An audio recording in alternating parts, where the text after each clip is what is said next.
भगवान की जय, तुलसी माता की जय,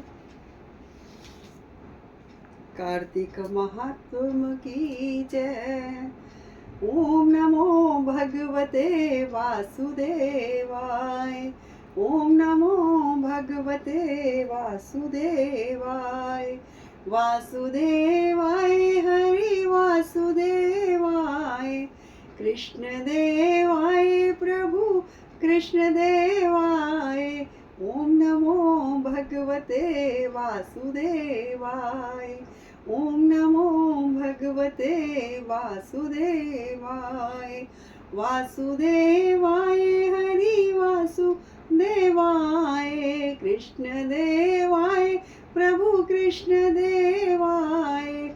ओम नमो भगवते वासुदेवाय, ओम नमो भगवते वासुदेवाय। बोलो विष्णु भगवान की जय। नारद जी ने कहा, देवगणों के ऐसे वचन सुनकर धर्मदत्त ने कहा, सब मनुष्य भगवान विष्णु की प्रसन्नता के लिए विधिवत आराधना, यज्ञ, दान, व्रत, तीर्थ तथा तपस्या आदि करते हैं, किंतु कोई ऐसा सरल उपाय बताइए कि जिसके करने से इन सब का फल प्राप्त हो। गणों ने कहा, हे द्विज श्रेष्ठ, आपका प्रश्न बड़ा श्रेष्ठ है। हम आपको भगवान विष्णु को शीघ्र प्रसन्न करने का उपाय बताते हैं। तुम इतिहास सहित प्राचीन वृतांत सुनाते हैं, सावधानी से सुनो। प्राचीन काल में कांडचीपुरी में चोल नामक चक्रवर्ती राजा राज्य करता था। उसी के नाम से उसके देश का नाम भी चोल ही प्रसिद्ध था। राजा चोल के राज्य में कोई प्राणी दरिद्र, दुखी, पापी व रोगी ना था। यह सब राजा के यज्ञ करने का प्रभाव था। ताम्रपाणी नदी के दोनों किनारों पर सोने के यज्ञ स्तंभ शोभित थे। हे द्विजवर, एक दिन वह राजा भगवान विष्णु के पास गया। भगवान उस समय शेष शैया पर योग निद्रावश सो रहे थे। राजा ने उनकी मणियों, मोतियों और स्वर्ण के दिव्य फलों फूलों द्वारा पूजा की। वह साष्टांग प्रणाम करके भगवान के चरणों के पास ही बैठ गया। थोड़ी देर बाद राजा ने अपनी नगरी कांचीपुरी के ब्राह्मण विष्णुदास को वहां आते हुए देखा। विष्णुदास भगवान की पूजा के लिए तुलसी दल और जल लिए हुए था। विष्णुदास ने कहा, वहां आकर भगवान को विष्णु सूक्त मंत्रों द्वारा स्नान करवाया, मंजरी तथा दलों से उनका विधि पूर्वक पूजन किया। विष्णुदास के चढ़ाए हुए दलों से राजा के चढ़ाए हुए मणि, मोती एवं स्वर्ण के फूल ढक गए। राजा यह देखकर क्रोध से भरकर बोला, ढोंगी मूर्ख, तूने मेरी चढ़ाई हुई मणियों, मोतियों व सोने के फूलों को तुलसी दल व अपने सादे फूलों से ढक दिया। तू बेचारा भला भक्ति करना क्या जाने, क्योंकि तूने मेरे किए हुए विचित्र श्रृंगार को बिगाड़ दिया है।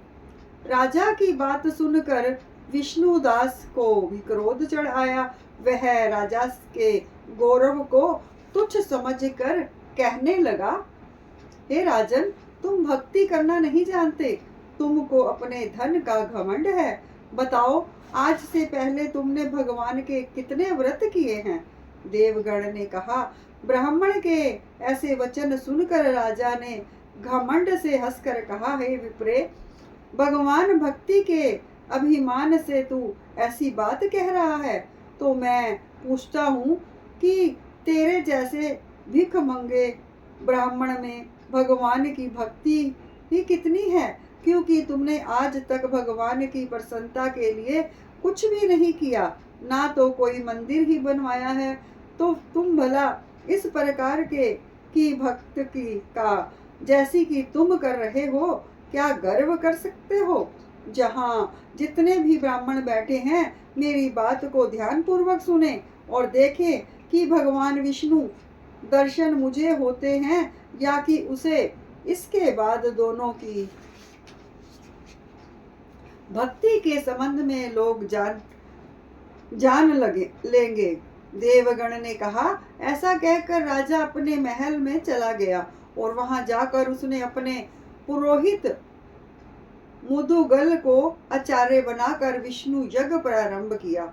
उसने उस यज्ञ में अनेकों ऋषि महर्षियों को बुलाया, उनको बहुत सा अनाज और नकदी आदि दक्षिणा दी। जो यज्ञ पहले ब्रह्मा जी ने गया में किया था, वही यज्ञ आज चोल ने अपनी नगरी चोल में किया। विष्णु दास भी अपने मंदिर में ही रहकर भगवान की प्रसन्नता के लिए व्रत करने लगा।